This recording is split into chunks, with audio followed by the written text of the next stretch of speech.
kutuongoza. Umekuwa pamoja nami wiki nzima na tangia mwaka ulipoanza. Uwezo wake na nguvu zake nimeziona zikiwa pamoja nami. Asifiwe. Leo ningependa twende moja kwa moja.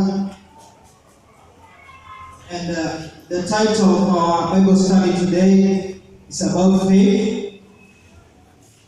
Na najua tumekuwa na neno hilo siku nyingine. Kama nakumbuka vizuri tulinenewa na Mama Shiro about faith. And nataka to dig about faith. Na faith ndio inatutenganisha na dini zingine ama religions zingine, tunatenganishwa na imani. Bwana Yesu asifiwe. Kwa sababu kitabu cha Waefeso 2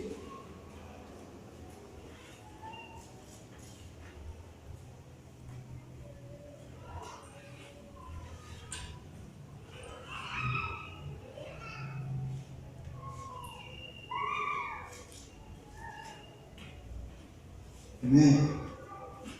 Ephesians 2, Efeso 2 mstari wa 8 na 9 usema hivi: For by grace you have been saved through faith, and that not of yourselves, it is the gift of God, not of works, lest anyone should boast. Bwana Yesu asifiwe. Tumeokolewa kwa neema through faith, kupitia kwa imani. Bwana Yesu asifiwe. Kwa hivyo huwezi pata neema bila imani. Bwana Yesu asifiwe. Kitu cha kwanza lazima umwamini Mungu ndiposa upate hiyo neema. Na imani mtu yeyote anaweza ipata. It is accessible to everyone. And everyone can possess or have faith and believe in God, kwa sababu ni kuamua kwao. Na imani is a great equalizer because it is available and possible to everyone. And it is the only way to truth, eternal life, and God Himself. Is the only way to truth, eternal life, and God Himself. And in our Bible study today, tutaangalia to answer two essential questions. Ya kwanza itakuwa what is faith? Ya pili, how does faith work? Na kwa leo nashuku naona ni kama tutafanya ya kwanza, what is faith, na tukipata nafasi nyingine tutafanya hiyo ya pili, how does faith work? So what is faith? In the book of Hebrews, Ibrania 11, sisi wote tunajua this verse. Now faith is the substance of things hoped for, the evidence of things not seen. Bwana Yesu asifiwe. Na evidence ni kama maybe something that ni kama assurance. Na in Greek, assurance huwa inajiita hypostasis. Hypostasis. Hupo means under.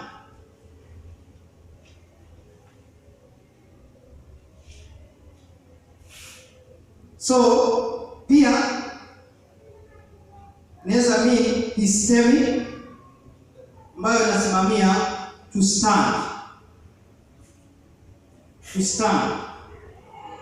So imani ni nini? faith is to stand under or in the assurance or a reality of something that we cannot see. Wanaweza sifiwe. Ni kuamini kitu ambacho huwezi kiona. Wanaweza sifiwe. Unaamini kuna kitu ambacho kiko lakini kwa macho ya mwili hauwezi kiona. Wanaweza sifiwe. Na hypostasis was a technical ama legal term ambayo ilikuwa imetumiwa kuonyesha ama to show that ni kitu ni your property. Wanaweza sifiwe. Ama evidence ya legal document of ownership ambayo ni kama title deed. Wanaweza sifiwe. So imani ni kama our title deed. A title deed ni proof that you own something. Kwa sababu ukikuja useme shamba hili ni langu, utaoneshana nini? Wanaweza sifiwe. Watu wengi wanaweza sema shamba ni lao, lakini utaulizwa where is your title deed? Wanaweza sifiwe.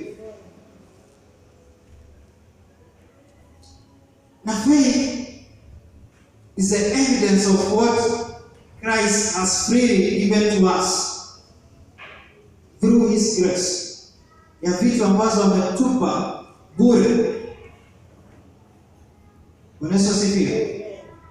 Let us see our title deed inatupea nini? What are we entitled to? Soma kitabu cha Wakorintho wa kwanza, 1 Corinthians 2 verse 9.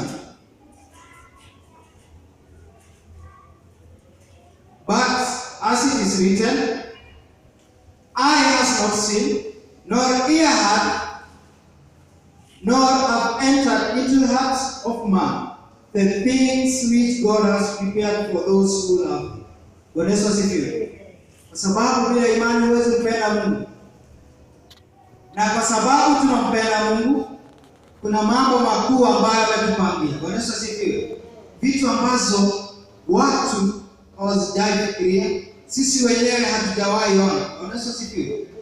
Pia another entitlement, Efeso 1 mstari wa 3. Nasema, blessed be the God and Father of our Lord Jesus Christ, who has blessed us with every spiritual blessing in the heavenly places in Christ. Wanaweza sifiwe. Tuna baraka nyingi ambazo tumewekewa na Bwana. Wanaweza sifiwe. Another one tunasoma the book of Colossians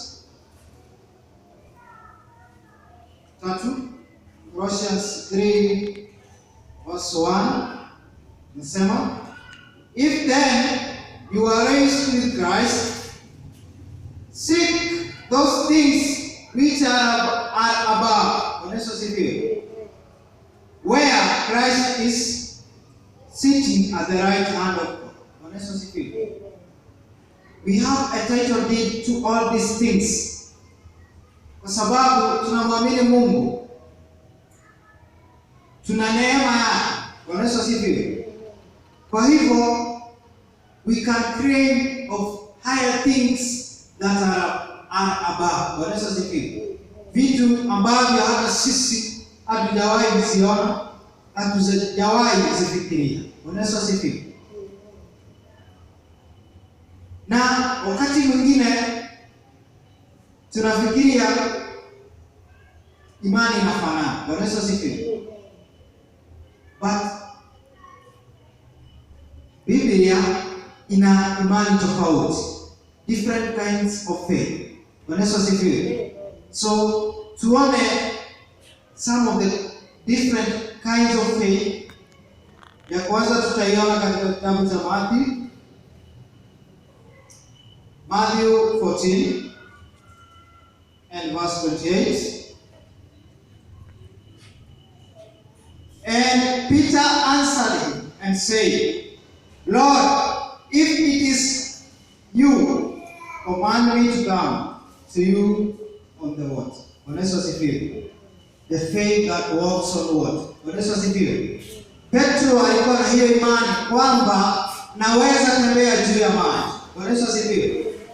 Walikuwa wanafunzi 12, lakini kwa hao 12, mmoja ndiye alikuwa na imani anaweza tembea juu ya maji. Bwana Yesu asifiwe. Bwana Yesu asifiwe. So that is a different kind of faith. Kwa hivyo sio wote walikuwa na imani hii. Bwana Yesu asifiwe. Tutaona ya pili, Mark 11. Mark 11 verse 22 and 23. So Jesus answered and said to them, have faith in God. For assuredly I say to you,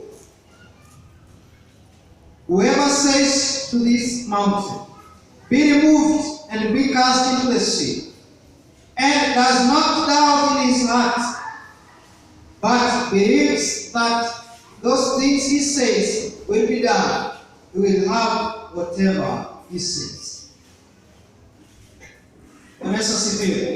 So that is faith that moves mountains. Yesu ameanza kuambia muwe na imani.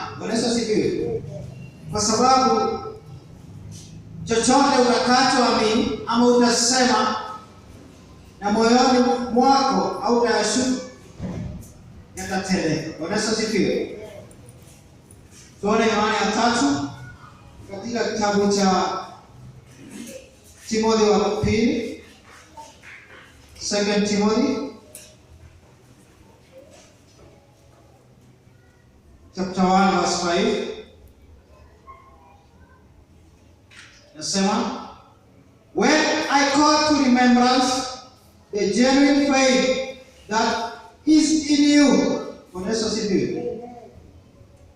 which dwelt first in your grandmother Louise and your mother Eunice, and I persuaded is in you also. Therefore I remind you to stir up the gift of God which is in you through the laying on my hands. So that is sincere faith. Sincere faith. Then tuna ya 4, Romans 10. Romans 10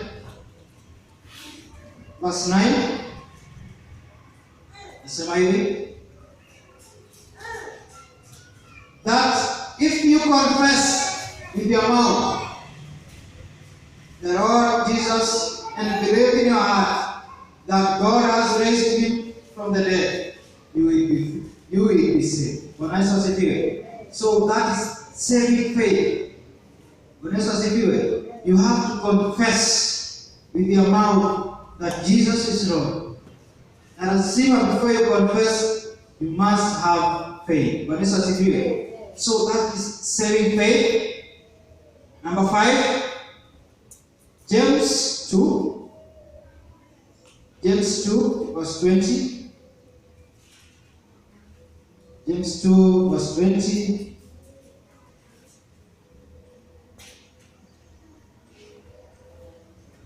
But do you want to know, O foolish man, that faith without work is dead?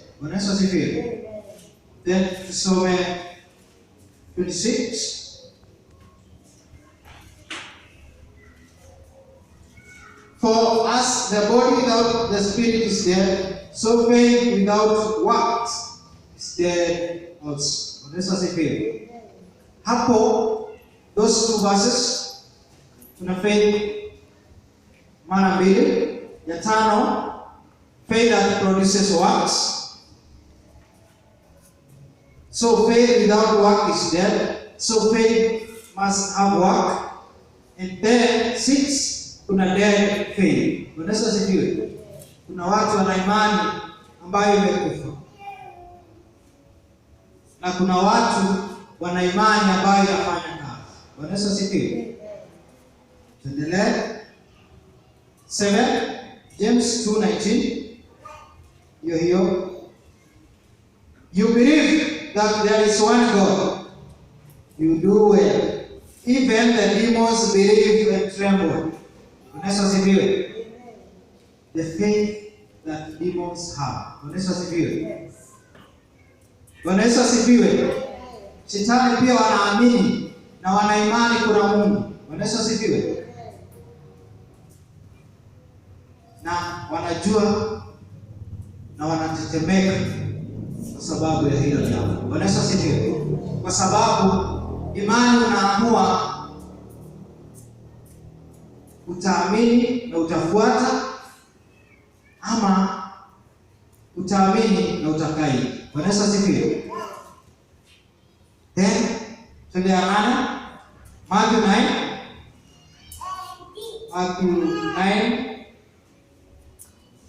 2.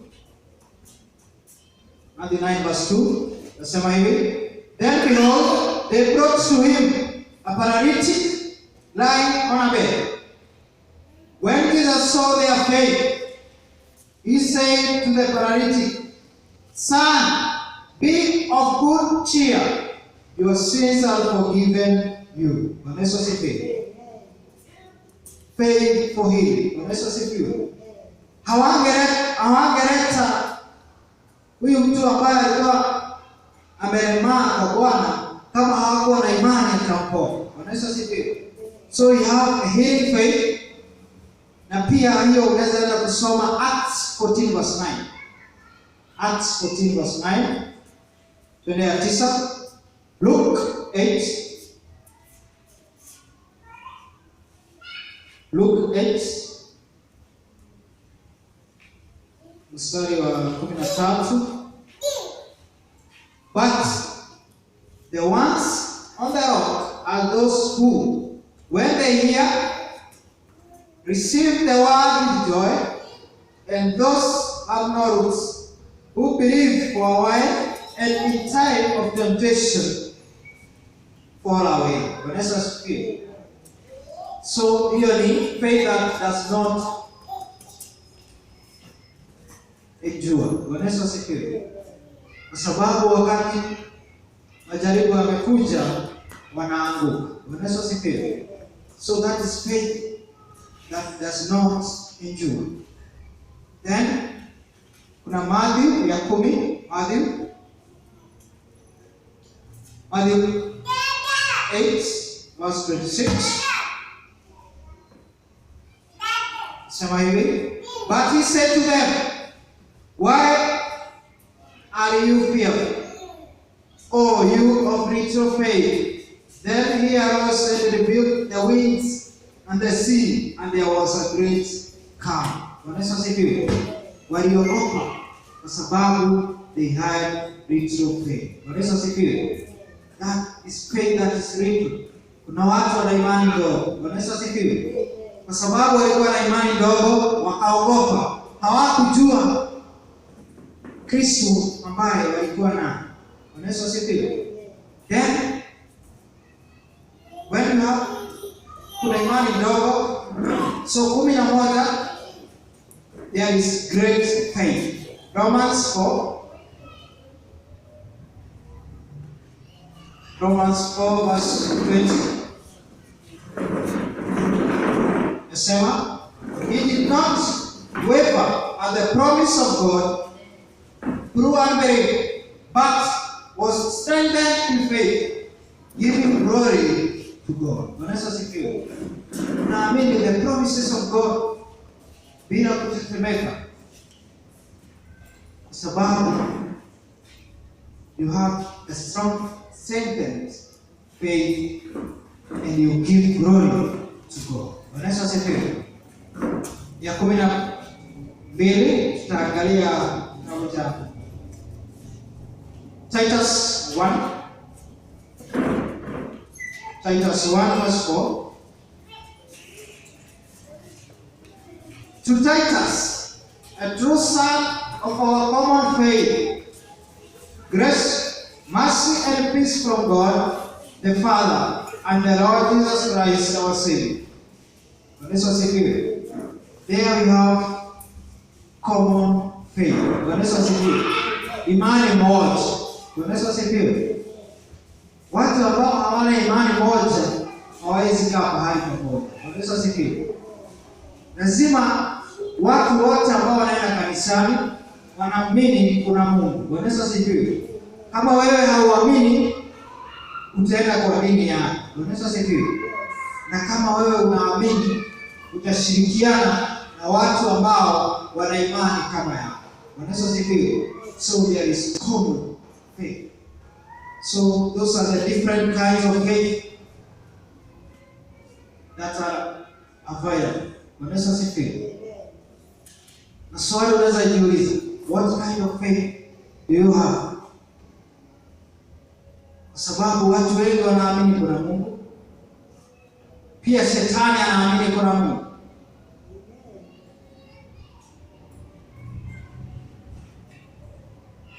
So faith is more than just belief. Demons know God exists and is real. But kama ambavyo nimesema hapo awali, wanaamua tu kutotii. And there are different degrees of faith to different Christians. Kuna watu wana imani ambayo inaitwa Cosmure. Hiyo jina ni ngumu kidogo. Charismatic faith. Ni imani ambayo unaamini lazima Mungu akupee. Lazima mambo mazuri yatendeke ndio uamini kuna Mungu. Kuna watu wana imani kama hiyo. Wakati anapitia matatizo, anasema hakuna Mungu. Lakini anataka ndiposa aamini, lazima apate mambo mazuri.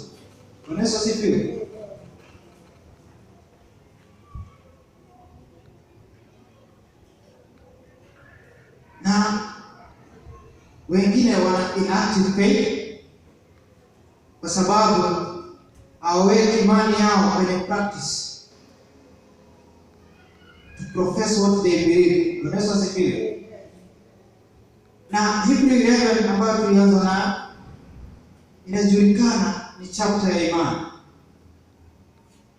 Inaongea juu ya imani that was practiced by many.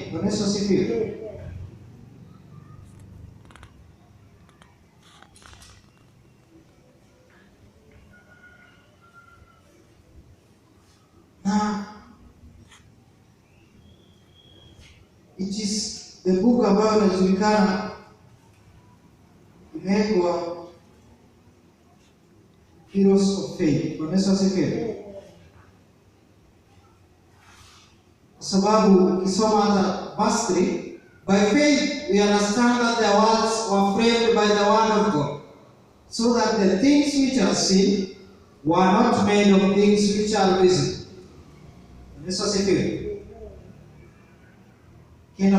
By faith, Abel offered to God more excellent sacrifice than Cain. So imani yako inaweza tuma dhabihu yako ikakubalika ama ikakataliwa.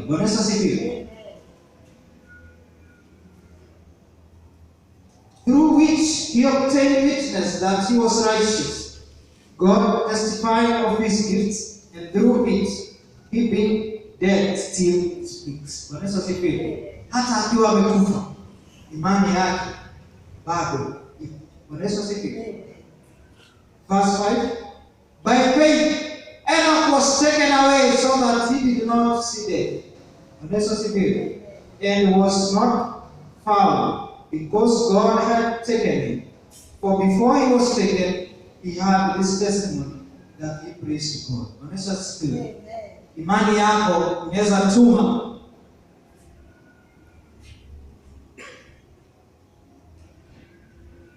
ukamfurahisha Mungu. Bwana Yesu asifiwe. To praise God. Lazima uwe na imani. Tunaweza endelea kwa sababu by faith kuna vitu mingi unaweza zafanya kwa imani. Bwana Yesu asifiwe. And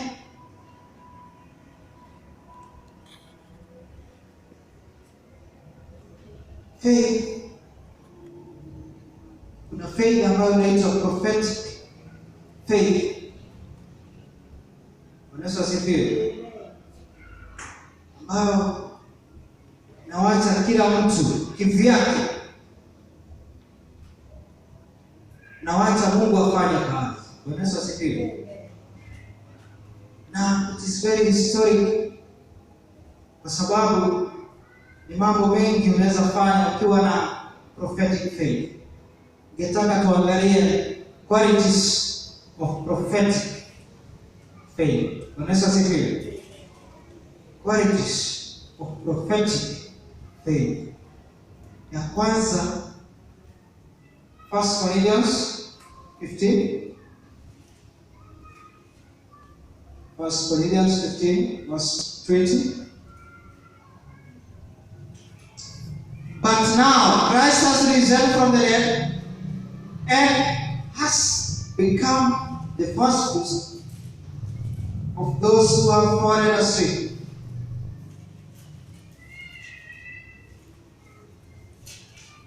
So that the figure 28, 21. For since by man came death, by man also came the resurrection of the dead. For as in Adam all died, even so in Christ all shall be made alive.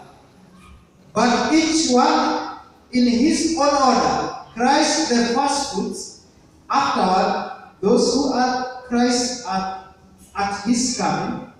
Then comes the end, which he delivers the kingdom to God the Father, when he puts an end to all rule and all authority and power, for he must reign till he has put all his enemies under his feet. The last enemy that will be destroyed is death. For he has put all things under his feet. But when he says all things are put under him, it is evident that he who put all things under him is exempted. 28. Now when all things are made subject to him, then the Son himself will also be subject to him who put all things under him, that God may be all in all. Now when all things are made subject to him, then the Son himself will also be subject to him who put all things under him, that God may be all in all. Bwana Yesu asifiwe. Hii ni faith ambayo understands God's eternal ama prophetic purpose. Bwana Yesu asifiwe. Ni kumpiga shetani. Bwana Yesu asifiwe. And to have all things under his feet. Bwana Yesu asifiwe. So that is faith. Lazima uwe na imani ya kwamba Yesu atamshinda shetani na atakishinda kifo. Bwana Yesu asifiwe. Nasi tutapata uzima wa milele na milele. So faith that understands God's eternal prophetic purpose. Bwana Yesu asifiwe. So pia hiyo unaweza enda kusoma katika Ephesians 3. Ephesians 3 verse 8 to 19. Twende ya pili. Ya pili tutasoma kitabu cha Luka 2. Luka 2 mstari wa 26. And it has been revealed to him by the Holy Spirit that he would not see them before he had seen the Lord's Christ. So, prophetic faith that comes with revelation. Ama revelatory work of the Holy Spirit. Revelation ambayo inaletwa na Roho Mtakatifu. Kwa sababu Biblia inasema it has been revealed to him by the Holy Spirit. Na pia hiyo unaweza soma Revelation 19 verse 10. Revelation 19 verse 10. Revelation. Na pia Mathayo 16:17. Mathayo 16:17. Ya tatu Romans 8:28. Romans 8:28. Nasema hivi. And we know that all things work together for good for those who love God, to those who are the called according to his purpose. The faith, the prophetic faith, is an awareness that God is always working. Bwana anafanya kazi to accomplish his purpose. To those who are called according to his purpose. Na pia hiyo unaweza soma Ephesians 1 verse 7 to 12. Ephesians 1 verse 7 to 12. Ya nne,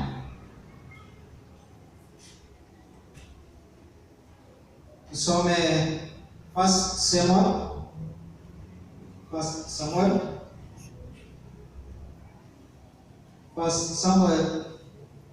2 verse 1 to 10. Soma kwa haraka. And Hannah prayed and said, my heart rejoices in the Lord. My heart is exalted in the Lord. I smile at my enemies, because I rejoice in your salvation. No one is holy like the Lord, for those is none besides you. Nor is there any rock like our God. Talk no more so very proudly. Let no arrogance come from your mouth. For the Lord is the God of knowledge, and by him actions were weighed. The bows of the mighty men are broken, and those who stumble are guarded with strength. Those who are hungry have hired themselves out for bread, and the hungry have ceased to hunger. Even the barren has borne 7, and she who has many children has become feeble. The Lord kills and makes alive. He brings those to the grave and brings up. The Lord makes the poor and makes the rich. He brings low and lifts up. He raises the poor from the dust and lifts the beggar from the ash heap, to set them among the princes and make them inherit the throne of the glory. For the pillars of the earth are the Lord's, and he has set the world upon it. He will guard the feet of his saints, but the wicked shall be silent in darkness, for by the strength no man shall prevail. The adversaries of the Lord shall be broken in pieces. From heaven he will thunder against them. The Lord will judge the ends of the earth. He will give strength to his king and exalt the whole of his anointing. So in deep desire and longing to see fulfillment of God's prophetic purpose. Kwa sababu ukisoma hapo kuna a lot of purposes ambazo Bwana anataka zitimie. Bwana Yesu asifiwe. You have a lot of purposes that God wants them to be fulfilled. So pia unaweza soma hiyo katika kitabu cha Luke 2:25, Luke 2:25 na pia Luke 2:38.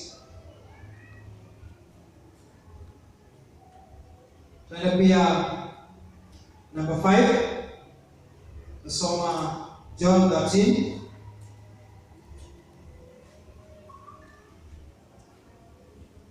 John 13, verse 1 to 3.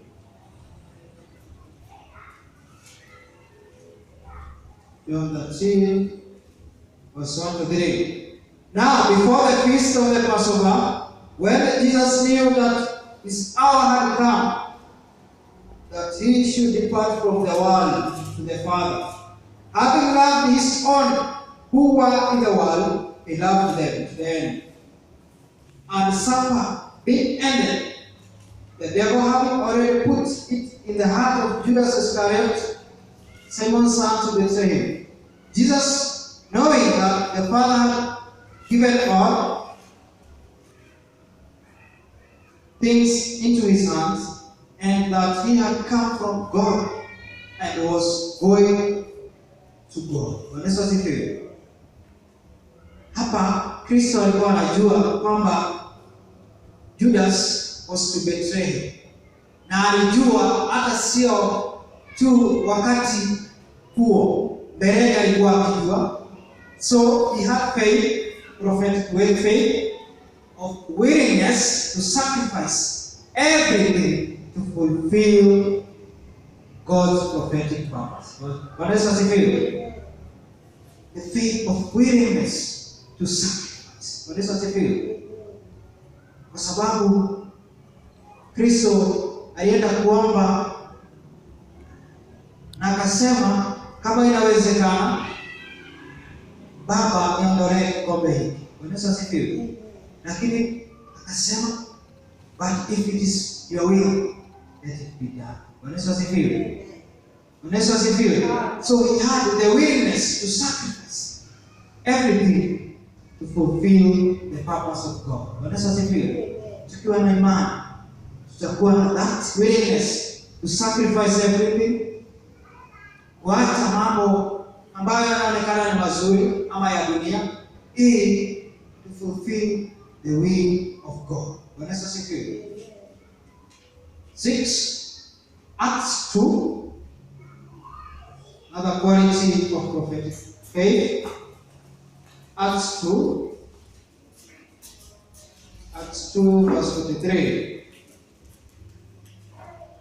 Biblia inasema hivi, then fear came upon every soul, and many wonders and signs were done through the apostles. Yesu asifiwe. Prophetic faith empowers God's people to reap the supernatural. Prophetic faith empowers God's people to reap the supernatural, kingdom, and missionary life. Bwana Yesu asifiwe. Kwa sababu the apostles walipata supernatural faith. Bwana Yesu asifiwe. Kwa sababu they had that faith ambayo waliachiwa ama ambayo walikuwa nayo. Bwana Yesu asifiwe. And many wonders and signs will be done. Bwana Yesu asifiwe. Pia unaweza soma hiyo Acts 8 verse 4 to 8. Ya mwisho nasoma John 4 verse 1 to 10.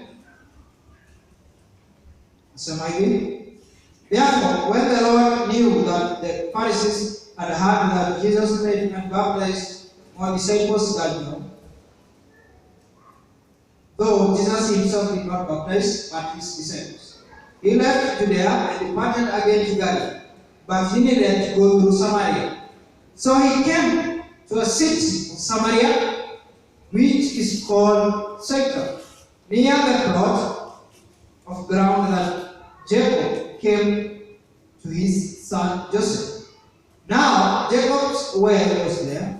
Jesus, therefore, being wearied from his journey, sat thus by the well. It was about the sixth hour. A woman of Samaria came to draw water. Jesus said to her, "Give me a drink." For his disciples had gone away into the city to buy food. Then the woman of Samaria said to him, "How is it that you, being a Jew, ask a drink from me, a Samaritan woman?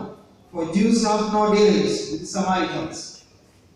Jesus answered and said to her, "If you knew the gift of God, and who it is who says to you, 'Give me a drink,' you would have asked him, and he would have given you living water."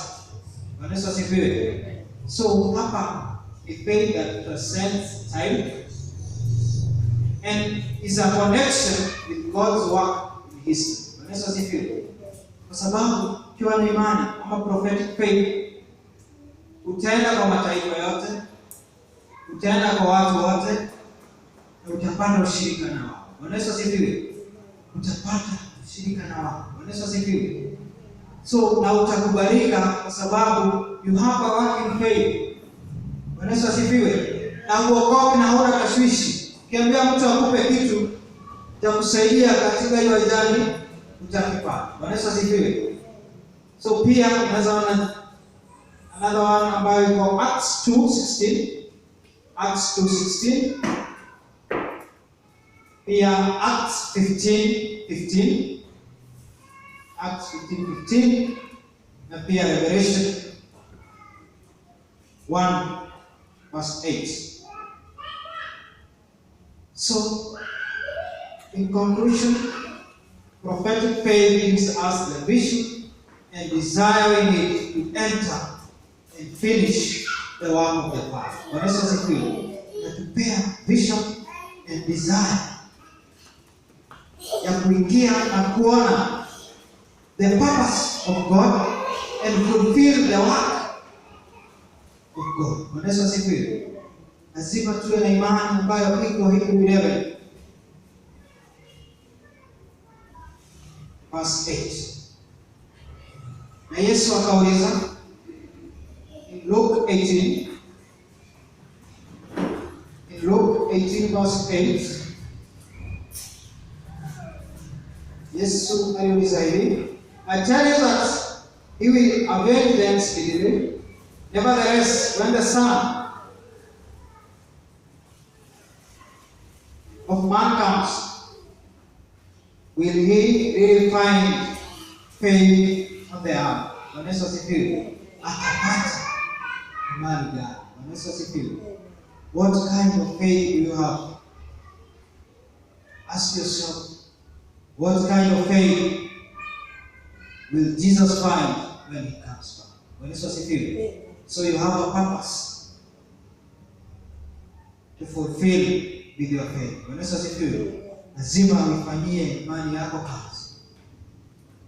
Na tukipata wakati mwingine tutaenda kumalizia vile ambavyo imani inafanya kazi. Bwana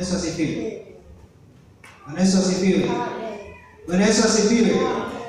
Bwana awabariki sana kwa kunisikiliza na kunipa nafasi hiyo, na awabariki sana.